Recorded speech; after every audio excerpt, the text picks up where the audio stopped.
Good morning class. Video की इस lecture में कक्षा 9वीं का पहला पद जो रैदास के पद हैं, पहली कविता रैदास के पद, उसको आज हम लोग पढ़ेंगे। रैदास आप सभी को पता है कि भक्ति काल के संत काव्य धारा के एक महत्वपूर्ण कवि हुए। संत काव्य की जब हम बात करते हैं, ठीक, संत काव्य परंपरा की, तो ये लोग ऐसे भक्त थे जिनको ना तो मान सम्मान खोने का डर था, ना धन खोने का डर था, ना ही किसी का राजाश्रय खोने का डर था। राजाश्रय यानी कि इससे पहले जो कवि थे वो राजाश्रय में रहा करते थे, यानी राजा के अधीन रहते थे। इसलिए वो कहीं ना कहीं मजबूर होते थे राजा की तारीफ करने के लिए, राजा के बारे में अच्छा अच्छा लिखने के लिए। लेकिन भक्त कवि कभी इन सब चीज कभी भी इन बंधनों में नहीं पड़े। उसी में से एक संत रविदास के बारे में हम लोग पढ़ेंगे आज, ठीक, जिनके 2 पद आपके कोर्स में हैं, आपकी कविता में, आपके किताब में लिया गया है, ठीक, जो कि स्पर्श भाग 1 का है। रैदास नाम से विख्यात संत रविदास का जन्म 1388 को बनारस में हुआ था, ऐसा माना जाता है। एग्जैक्टली ये डेट नहीं है, ठीक, ऐसा माना जाता है। रैदास कबीर के समकालीन थे, यानी कबीर और इनका समय एक समय का था, मतलब उसी समय कबीर भी थे। रैदास की ख्याति से प्रभावित होकर सिकंदर लोदी ने इनको एक बार दिल्ली भी बुलाया था, ठीक है, लेकिन संत प्रवृत्ति के थे, है ना, तो इनको उस तरह का मान सम्मान रास नहीं आया। इन्होंने जो भी लिखा अपने ईश्वर को समर्पित करके लिखा। मध्य युगीन साधकों में रैदास का विशिष्ट स्थान है। कबीर की तरह रैदास भी संत कोटि के प्रमुख कवियों में विशिष्ट स्थान रखते हैं। कबीर ने संतन में रविदास कहकर इन्हें मान्यता दी है कि संतों में यदि सर्व प्रमुख देखा जाए तो वो कौन है? रैदास है। मूर्ति पूजा, तीर्थ यात्रा जैसे दिखावों में रैदास का बिल्कुल भी विश्वास नहीं था, ठीक। ये प्रवृत्ति जो है, ये स्वभाव भक्ति काल के सभी और संत काव्य परंपरा के सभी कवियों के भीतर देखा गया, जिन्होंने बाह्य आडंबर, मूर्ति पूजा, इन सब का खंडन किया। वह व्यक्ति की आंतरिक भावनाओं और आपसी भाईचारे को ही सच्चा धर्म मानते थे, ठीक। आंतरिक पवित्र भावना हो, एक दूसरे के प्रति लगाव हो, भाईचारा हो, ठीक, इसी को सच्चा धर्म माना गया है भी। रैदास ने अपनी काव्य रचनाओं में सरल, व्यवहारिक, ब्रज भाषा का प्रयोग किया है। सरल और व्यवहारिक इसलिए ताकि जो मैसेज, जो बात वो लोगों को कहना चाहते हैं वो लोगों तक पहुंच जाए। जैसे यदि मैं आपको हिंदी पढ़ा रही हूं और मैं बहुत क्लिष्ट शब्दों का प्रयोग करूं, बहुत ही मुश्किल शब्दों का प्रयोग करूं, तो क्या आप मेरी बात समझ पाएंगे? नहीं। जो मैं आपको कहना चाहती हूं क्या आप समझ पाएंगे? बिल्कुल भी नहीं। तो इसके लिए आवश्यक क्या है कि मैं ऐसी भाषा का प्रयोग करूं जिसको आप आसानी से समझ सके। इसलिए इन्होंने भी अपनी काव्य रचनाओं में सरल ब्रज भाषा का प्रयोग किया है, ठीक है। देखिए, मुख्य रूप से उसमें ब्रज भाषा थी, लेकिन उसके अलावा उसमें और भी कई सारी भाषाओं के शब्द शामिल थे, ठीक। ठीक उसी प्रकार से जैसे आज हम मुख्य रूप से अभी हिंदी बोल रहे हैं, लेकिन आप देखिए कुछ इंग्लिश के भी शब्द आ जाते हैं, कुछ उर्दू फारसी के भी शब्द आ जाते हैं, कुछ पुर्तगाली शब्द आ जाते हैं, कुछ पंजाबी शब्द आ जाते हैं, ठीक, जिसमें अवधी, राजस्थानी, खड़ी बोली और उर्दू फारसी के शब्दों का भी मिश्रण है। उसी प्रकार से इनके काव्य में भी इन भाषाओं का मिश्रण है, ठीक। रैदास को उपमा और रूपक अलंकार विशेष प्रिय हैं, ठीक है। इन दोनों अलंकारों का प्रयोग जानते हैं क्यों होता है? जब हम किसी की तुलना करते हैं, ठीक है, उपमा देना, ठीक है, जैसे सीता का मुख चंद्रमा के समान है कहेंगे, है ना, तो सीता का मुख की उपमा हमने दी, तुलना की किससे? चांद से, चंद्रमा से, ठीक। लेकिन अगर कह दे कि सीता का मुख ही चंद्र है, ठीक, यानी सीधा सीधा आरोप लगा दिया, तो क्या हो गया? रूपक हो गया, है ना। तो इन्होंने अपने ईश्वर और अपनी जगह जगह तुलना की है, ठीक है, हम जो 2 पद पढ़ेंगे उसमें एक पद में इन्होंने अपने और अपने ईश्वर की तुलना ही की है और ये बताने का प्रयास किया है कि यदि ईश्वर भक्त के कारण ही भगवान भगवान बन पाते हैं और भगवान के कारण ही भक्त भक्त बन पाता है, यानी दोनों एक दूसरे के पूरक हैं। ठीक, सीधे साधे पदों में संत कवि ने हृदय के भाव बड़ी सफाई से प्रकट किए हैं। इनका आत्मनिवेदन, दैन्य भाव और सहज भक्ति पाठक के हृदय को उद्वेलित करते हैं। ठीक है, यानी कि उनके भावों को आप अच्छी तरह से समझ पाएंगे। दैन्य भाव है, यानी कि जब ये ईश्वर के प्रति जब ये भक्ति भावना रखते हैं तो ये अपनी कोई इच्छा नहीं रखते, दीनता का भाव है।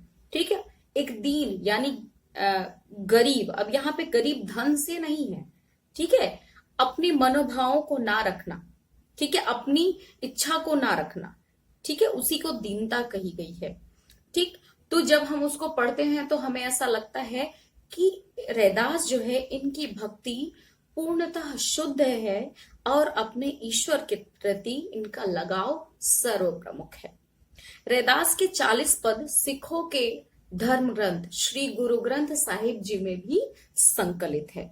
ठीक है, कहते हैं रैदास जो थे मीरा के भी गुरु थे। ठीक है, जब मीरा के बारे में आप जानते होंगे कि मीरा क्या करती थी, अपनी भक्ति भावना से कृष्ण को कहीं भी प्रकट कर लिया करती थी। ठीक, तो उनके एक बार उनको कहा गया कि ऐसे तो आप प्रकट कर लेती हैं, लेकिन ईश्वर का जो शाश्वत रूप है, ठीक है, उसको प्रकट करने के लिए आपको एक गुरु की आवश्यकता है, वही आपको भक्ति का सत्य मार्ग दिखा पाएंगे। ठीक, उस समय मीरा जो है संत रविदास के पास ही जाती है और संत रविदास जब उनके सिर पे अपना हाथ रखते हैं, आशीर्वाद रूपी हाथ रखते हैं, तब उनको अपने अंतर्घट में उस ईश्वर के दर्शन होते हैं, उस ईश्वर को वो देख पाती हैं और तब जाकर के नाच उठती हैं, गा उठती हैं, पायो जी मैंने राम रतन धन पायो। ठीक है, इस बात पे भी सोचने की बात है। चलिए अगले वीडियो में इस पे हम लोग बात करेंगे कि मीरा तो कृष्ण भक्त थी, तो उनको तो कृष्ण रतन धन पायो बोलना चाहिए था, लेकिन राम रतन धन पायो क्यों कहा? आप लोग इस वीडियो में मुझे कमेंट बॉक्स में पक्का लिख करके बताइएगा। ठीक है, अब आते हैं, हम दोनों पद पढ़ते हैं। यहाँ पे देखिए, यहाँ रैदास के 2 पद लिए गए हैं।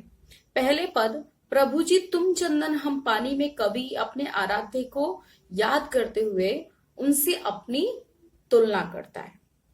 ठीक, उन्होंने कई चीजों से उनकी तुलना की, चंदन से, बादलों से, ठीक है, मोती धागा से, ठीक है, और दूसरे पद में उन्होंने क्या बताया कि ईश्वर जितनी कृपा किसी पे कर सकते हैं कोई और नहीं कर सकता। ठीक, आइए पढ़ते हैं उसको। ठीक, पहला पद है, अब कैसे छूटे राम नाम रट लागी, प्रभु जी तुम चंदन हम पानी, जाके अंग अंग बास समाने, प्रभु जी तुम घन बन हम मोरा, जैसे चितवत चंद चकोरा, प्रभु जी तुम दीपक हम बाती, जाकी ज्योति बरे दिन राती, प्रभु जी तुम मोती हम धागा, जैसे सोनही मिलत सुहागा, प्रभु जी तुम स्वामी हम दासा, ऐसी भक्ति करे रैदासा। ठीक, क्या कहा कि प्रभु जी अब कैसे छूटे राम नाम रट लागी। ठीक है, क्या कहा कि जो आदत मुझे लग चुकी है आपकी, ठीक है, राम नाम की जो रट लग चुकी है, जो आदत लग चुकी है, ठीक, वो कैसे छूट सकती है? जैसे आप सभी को पता है, हमें भी पता है, अच्छी या बुरी कोई भी आदत यदि हमें लग जाए तो वो जल्दी से नहीं छूटती। ठीक, उसी प्रकार से यहाँ पे जो संत है रविदास, उनको एक आदत लग चुकी है, किसकी? राम नाम की, ठीक है, ईश्वर भक्ति की, तो उनसे भी वो आदत नहीं छूट पा रही है। क्यों नहीं छूट पा रही है? क्योंकि वो और उनका ईश्वर जो है दोनों एक दूसरे से इतने घुल मिल गए हैं कि वो आदत छोड़ना क्या जो है वो मुश्किल है कि वो आदत छूट पाए। ठीक, ठीक। प्रभु जी तुम चंदन हम पानी, जाकी अंग अंग बास समानी। हम सभी को पता है कि चंदन बहुत कीमती है, लेकिन चंदन की सार्थकता कब है? जब वो पानी का संग करे। ठीक, ऐसे चंदन का प्रयोग हम नहीं कर सकते। चंदन का अगर हमें टीका लगाना है या शरीर पे लेप लगाना है, तो उसके लिए आवश्यक क्या है कि उसको पानी के साथ डाल करके घिसा जाए। जब हम उसको पानी के साथ डाल करके घिसते हैं, तब उस चंदन का प्रयोग हम तिलक लगाने में या शरीर पे लेप लगाने में कर पाते हैं, और तब जाकर के उस चंदन की खुशबू जो है वो चारों तरफ फैल पाती है। ठीक, तो यहाँ पे इन्होंने तुलना की किसकी? ईश्वर की तुलना की चंदन से, और स्वयं की तुलना किससे की? पानी से। ठीक, देखा जाए तो चंदन मूल्यवान है, ठीक, पानी जो है कम मूल्यवान है। अब रैदास ने जब लिखा होगा तब पानी कम मूल्यवान रही होगी, आज के परिप्रेक्ष्य में देखा जाए तो पानी भी काफी मूल्यवान है। ठीक, तो क्या कहा कि हम दोनों का साथ मिलकर ही खुशबू फैल पाती है, उस चंदन की खुशबू जो है वो फैल पाती है। प्रभु जी तुम घन बन मोरा, जैसे चितवत चंद चकोरा। दूसरी लाइन में इन्होंने अपनी और अपने ईश्वर की प्रेम को दर्शाया है।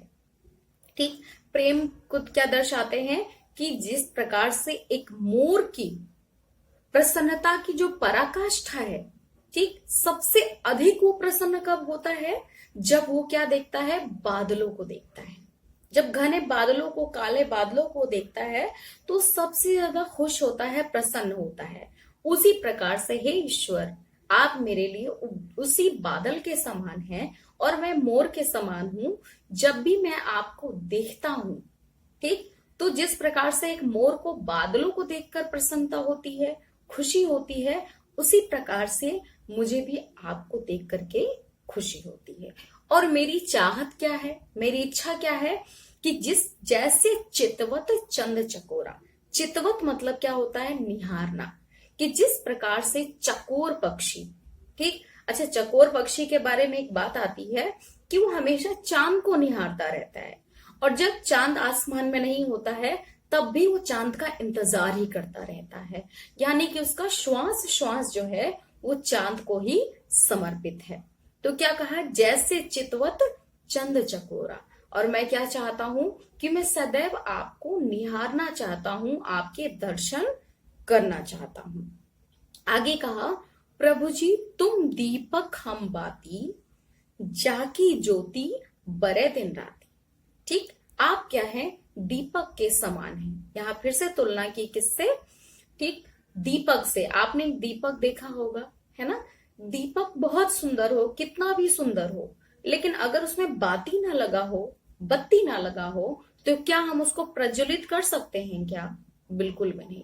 ठीक, उसको प्रज्वलित करने के लिए, जलाने के लिए आवश्यक क्या है कि हम क्या करें? उसमें बत्ती लगाएं।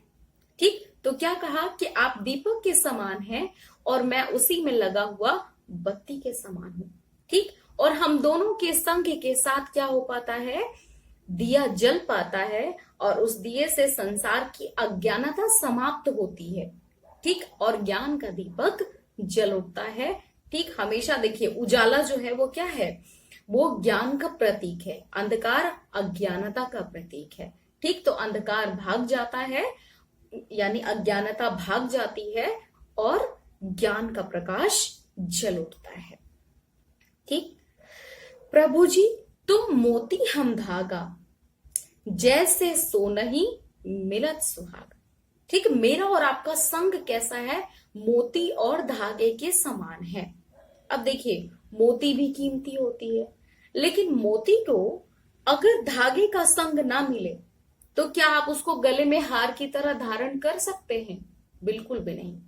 ठीक, उसकी सार्थकता कब है? जब हम उस मोती को क्या करें? एक धागे में पिरो लें। जब हम उसको धागे में पिरो लेते हैं तब हम उसको गले में हार के रूप में भी सजा सकते हैं, हाथ में भी सजा सकते हैं, अपने बालों में भी सजा सकते हैं।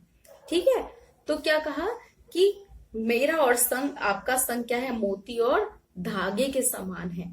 ठीक, कि मोती को हार के रूप में पहनने के लिए आवश्यक क्या है कि उसको धागे का संग दिया जाए। ठीक, और आपके साथ रह रहे के आपकी भक्ति कर करके मेरा व्यक्तित्व जो है वो कैसा हो गया है, जिस प्रकार से सोने में सुहागा मिला करके सोने की चमक बढ़ जाती है, उसी प्रकार से मेरी भी चमक बढ़ गई है। ठीक, कैसे? एक उदाहरण लेते हैं इसके लिए। ठीक है, एक बार क्या हुआ, एक बार आइंस्टाइन जो थे वो एक लेक्चर देने जा रहे थे। ठीक, लेक्चर देने के लिए तैयार वार हुए, जैसे निकलने लगे तो उनके ड्राइवर ने उनको बोला कि सर मुझे आपके सारे लेक्चर्स जो है वो अक्षरशः याद हैं, तो क्यों ना एक काम करें, आज एक गेम खेलते हैं, आज आपकी जगह मैं जाता हूं लेक्चर देने के लिए। तो आइंस्टाइन हंसे और उन्होंने कहा कि मैं एक साइंटिस्ट हूं और तुम मेरी जगह कैसे लेक्चर दे सकते हो, तुम तो एक ड्राइवर हो। तो उसने कहा कि नहीं, मेरी इच्छा है कि मैं आपकी जगह लेक्चर दूं। ठीक, और यकीन मानिए मैं आपका नाम खराब नहीं करूंगा, मुझे सारी बातें याद है और मैं आराम से लेक्चर दे लूंगा। ठीक, तो उन्होंने कहा कि लेकिन वहां किसी ने हमें पहचान लिया तो उसने कहा कि जहां पे हम लोग जा रहे हैं वहां के लोग सिर्फ आपके नाम से परिचित हैं, किसी ने भी आपको देखा नहीं है। ठीक, तो इसका फायदा हम उठाते हैं।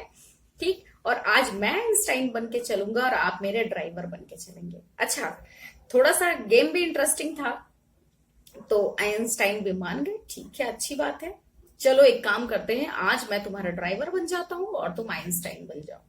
ठीक, हुआ भी ऐसा ही। ठीक, अब ड्राइवर महोदय जो है वो आइंस्टाइन के कपड़े उपड़े पहन के आराम से पीछे बैठे और आइंस्टाइन जो थे वो ड्राइवर के कपड़े पहन करके आगे गाड़ी चलाने लगे। ठीक, सभा में पहुंचे दोनों, वहां जाकर के ड्राइवर ने जाकर के बहुत अच्छी स्पीच दी, बहुत अच्छे से लेक्चर दिया, सारी बातें बहुत क्लियर की। और आप सभी को पता है कि जब भी कोई सेमिनार वगैरह होता है, कोई वेबिनार होता है, तो उसके बाद क्वेश्चन आंसर का एक सेशन चलता है। ठीक, तो उसमें क्या हुआ, एक व्यक्ति उठा और उसने ड्राइवर से वो प्रश्न पूछ दिया। अब क्या होना था, सोचिए, आप होते तो क्या करते। ठीक, तो वहां पे देखिए बुद्धि लगाई ड्राइवर ने, बोला इतना आसान सवाल, इतना इजी सवाल आपने मुझसे पूछा, अरे इसका जवाब तो मेरा ड्राइवर भी जानता है। ठीक, वो पीछे बैठा मेरा ड्राइवर है, उससे पूछ लीजिए, वही बता देगा। अब ड्राइवर के वेश में जो आइंस्टाइन बैठे थे मुस्कुराए और उन्होंने आराम से उस सवाल का जवाब दे दिया। ठीक, तो इस तरह से जो व्यक्ति था, जो ड्राइवर था, उसने अपनी पहचान अपनी सूझबूझ से बचा ली। ठीक, तो क्या था, क्यों वो इतना समझदार हो गया, क्योंकि वो आइंस्टाइन के साथ रहता था। तो जैसी संगत में हम रहते हैं हमारे ऊपर वैसी ही रंगत चढ़ती है।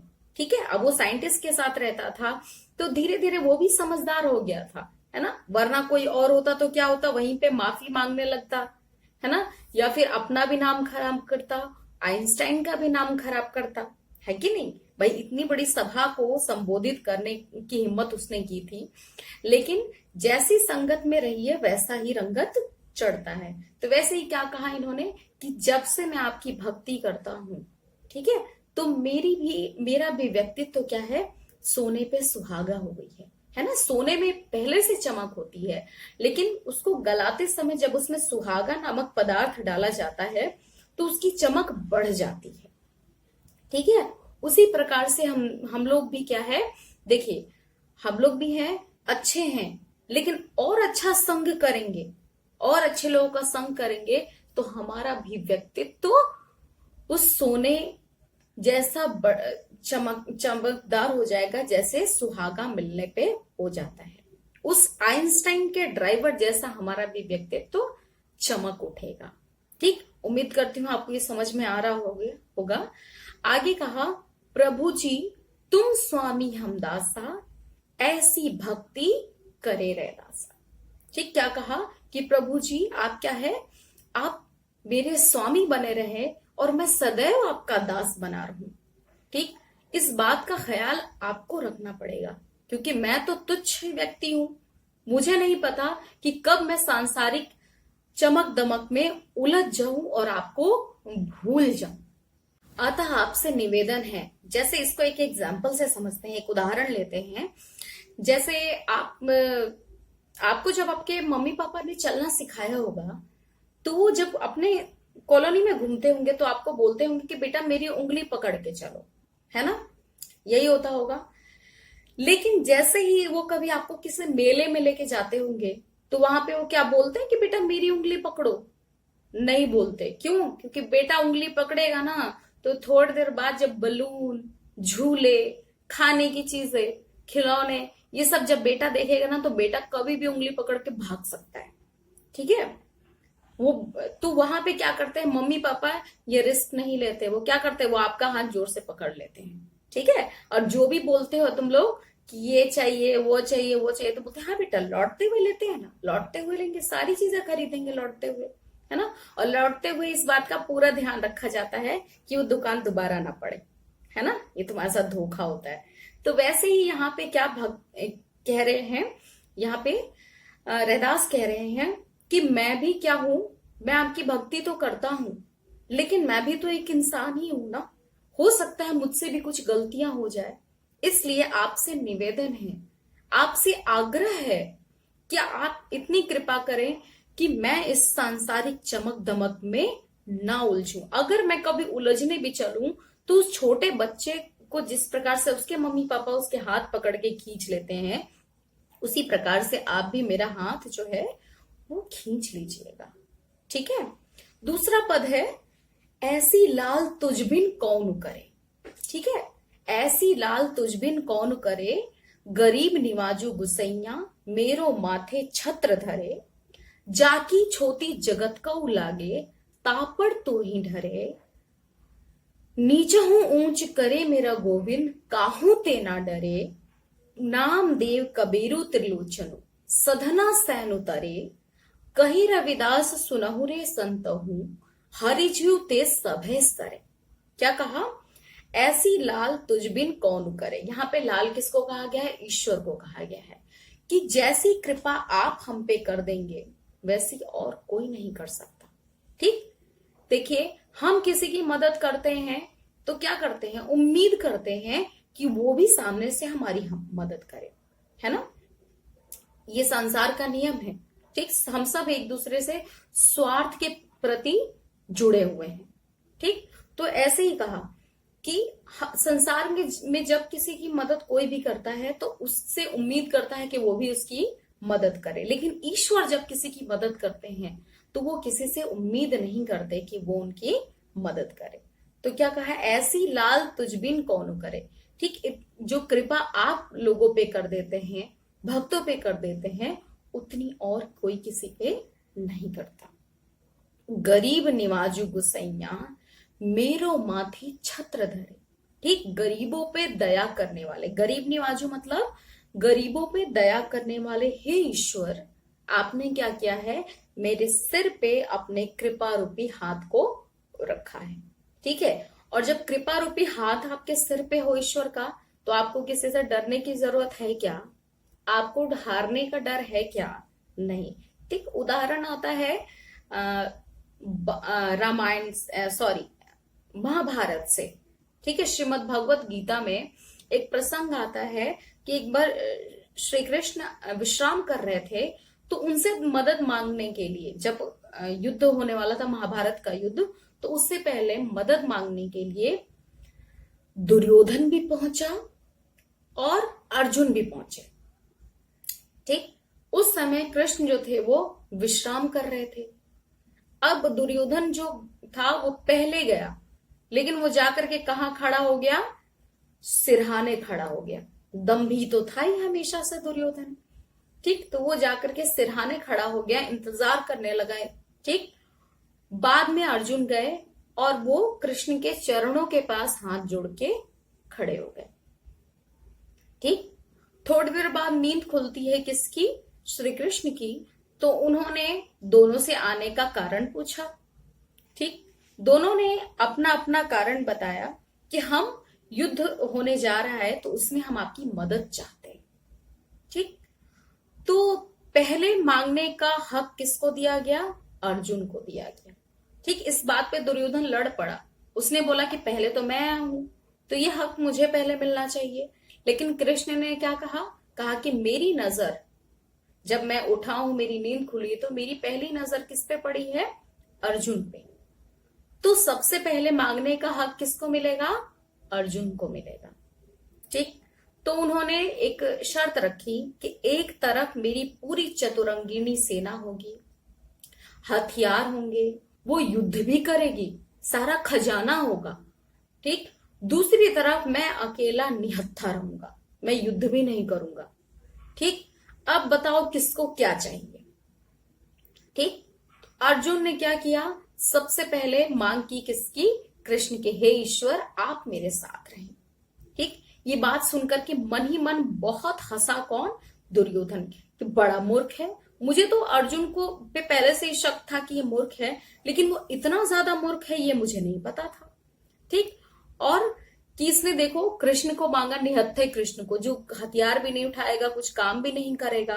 ठीक। और तब दिखावे के लिए ऐसा ऐसा बोला दुर्योधन ने कि चलिए अब कृष्ण, अर्जुन ने आपको मांग ही लिया है, तो मैं सेना ही लेकर के प्रसन्न हूं, मैं सेना लेकर ही खुश हूं।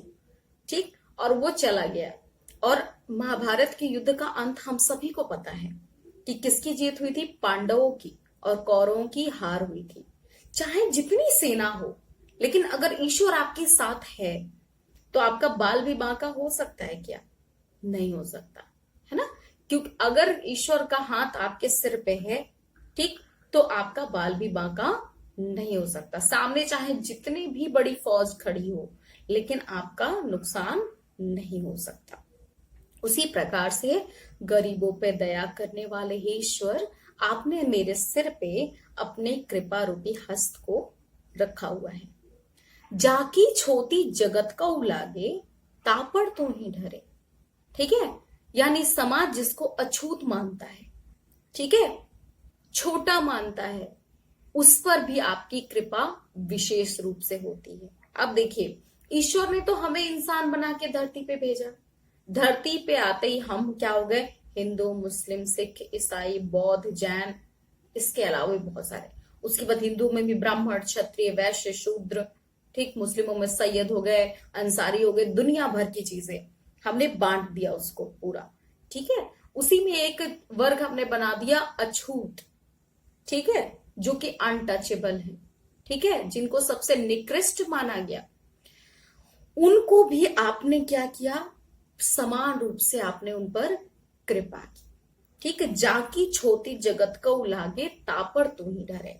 ठीक है। उदाहरण लेते हैं भक्त शबरी माता की। ठीक। शबरी के गुरु ने कहा था कि एक ना एक दिन श्री राम जरूर आएंगे, तुम इंतजार करना। ठीक है। शबरी भील जाति की थी, बहुत ही नीच जाति की थी। तो जंगल में जहां रहती थी ना, कुटिया बना करके, तो वहां से जब भी वो कहीं से गुजर जाती थी, तो किसी संत की अगर नजर भी पड़ जाती थी, तो लोग क्या करते थे, पुनः स्नान करके आते थे कि भीलनी पे नजर पड़ गई है। ठीक है। तो जब श्री राम आए कुटिया में, तो आप सभी को पता है कि एक दिन भी विश्वास नहीं छोड़ा था शबरी माँ ने। हर दिन क्या करती थी, वो फूल बिछाती थी। ठीक है, कि श्री राम जरूर आएंगे, बेर तोड़ के रखा करती थी। ठीक। और आपको एक बात नहीं पता होगी कि बेर का जो तासीर थी वो जहर थी उससे पहले। ठीक। यानी बेर एक ऐसा जंगली फ्रूट था जिसको खा करके किसी की मृत्यु हो सकती थी, लेकिन यहाँ पे भक्त की लाज बचाने के लिए ईश्वर ने क्या किया, उस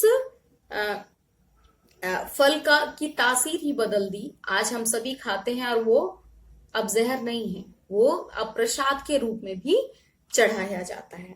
ठीक है। तो जब वहां पे पहुंचे तो वहीं पे एक सरोवर था उसी जंगल में। तो सरोवर का पानी जो था वो क्या हो चुका था, खराब हो चुका था, उसमें कीड़े पड़ चुके थे।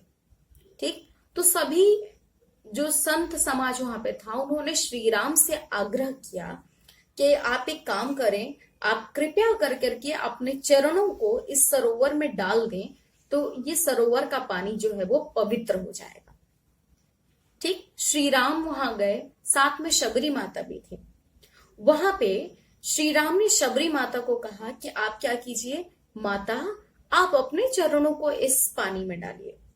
ठीक। माता ने हाथ जोड़ दिया कि हे ईश्वर, ये कैसी बात कर रहे हैं, मैं ऐसा कैसे कर सकती हूँ, ठीक, मैं ऐसा कैसे कर सकती हूँ, मैं अपने चरण इस सरोवर में डालूंगी तो ये और भी ज्यादा अपवित्र हो जाएगा। लेकिन बार बार आग्रह करने पर, श्री राम के आग्रह करने पर माता शबरी ने अपने पैरों को उस सरोवर में डाला और इतिहास गवाह है कि वो सरोवर जो है बिल्कुल साफ हो गया, पवित्र हो गया, उसमें के सारे कीड़े समाप्त हो गए। ठीक, तो यहाँ पे वही बात कही गई, नीचहू ऊंच करे मेरा गोविंद, काहू ते ना डरे। ठीक है, नीचों को भी आप ऊंचा कर देते हैं, ठीक है, और उनको ऐसा बना देते हैं कि वो निडर हो जाते हैं, उनको किसी का भय नहीं लगता। ठीक, भय किन चीजों से लगता है, देखिए भय हमें 3-4 चीजों से ही लगती है, हमारी जान ना चली जाए, ठीक है, अगर जान का मोह नहीं है तो आप निर्भय रहेंगे, हमारा धन न चला जाए, और तीसरा हमारी सुंदरता न चली जाए, ठीक, चौथा हमारा मान सम्मान न चला जाए, है ना, समाज में हमारा बहुत मान सम्मान है, कहीं वो ना खो जाए। ठीक, ये 4-5 चीजें हैं जिसके लिए हम लोग डरते रहते हैं। अगर ये चीजें खोने का डर ना रहे तो हम भी निडर हो सकते हैं, है ना, और भक्त को इन चीजों को खोने का कोई भय ही नहीं होता, तो वो तो निर्भय होगा ही। ठीक, आगे इन्होंने नाम लिया, नाम देव कबीरु तिलोचन, सधना सैन उतरे। ठीक है, ये सारे भक्तों के नाम हैं जिनको ईश्वर ने उनकी भक्ति से प्रसन्न होकर के मोक्ष प्रदान किया है। अब मोक्ष क्या है, ठीक, 84 लाख योनियों के बंधन से मुक्ति। ठीक है, आप सभी को पता है कि हम शास्त्र बताते हैं कि हमारा जन्म 84 लाख योनियों में होता है, यानी अलग अलग हम शरीर धारण करते हैं, कभी कुत्ते का, बिल्ली का, कीड़े का, मकोड़े का, छिपकली का, पेड़ का, पहाड़ का, तब जाकर के हमें एक बार ये मानव तन मिलता है, किस लिए, ईश्वर भक्ति के लिए। लेकिन वो चीज हम भूल जाते हैं, जैसे धरा पर आते हैं वो भूल जाते हैं, उसके अलावा सब कुछ याद रहता है हमें। ठीक है, तो इन लोगों ने जिस प्रकार से भक्ति करके, नामदेव, विशोबा खेचर इनके गुरु रहे, ठीक है, कबीर, ठीक, राम, ठीक, तिलोचन, सधना एक कसाई था, ठीक है, जिसका काम ही था जान लेना, ठीक, जानवरों को काटा करता था, लेकिन उसके बाद भी उसने ईश्वर की भक्ति की तो उसके वो सारे पाप कर्म जो है थे वो कट गए। सैन एक नाई था, ठीक है, उसको भी ईश्वर ने तारा, ठीक, यानी उसको भी मोक्ष प्रदान किया, इस जन्म मरण के बंधन से मुक्त किया। कहे रविदासु, रविदास जो है हम सभी को एक सीख देते हैं, ठीक, सुनहु रे संतहु, हे संतो, संत मतलब जो भगवा पहना है और जिसने तिलक लगाया वही संत नहीं है, हम और आप सभी संत हैं। अगर हमारे भीतर शुद्ध विचार हैं, शुद्ध आचरण है तो हम भी संत हैं, और अगर भगवा पहना ही है, अगर आचरण शुद्ध नहीं है तो माफ कीजिएगा हम भी संत नहीं है। ठीक, संतहु हरिजीव ते सभे सारे, ठीक, कि जो भी ईश्वर की शरण में आएगा, जो भी ईश्वर की शरण में आएगा, ईश्वर उन सबको मोक्ष प्रदान करेंगे, उन सबको तारेंगे। ठीक, ये हो गया 2 पदों का की व्याख्या। उम्मीद करती हूँ आपको बिल्कुल समझ में आ जाएगा इसको पूरा अगर आप देखेंगे तो, ठीक, और ना समझ में आए तब भी आप कमेंट बॉक्स में पक्का लिख करके मुझे भेजेंगे।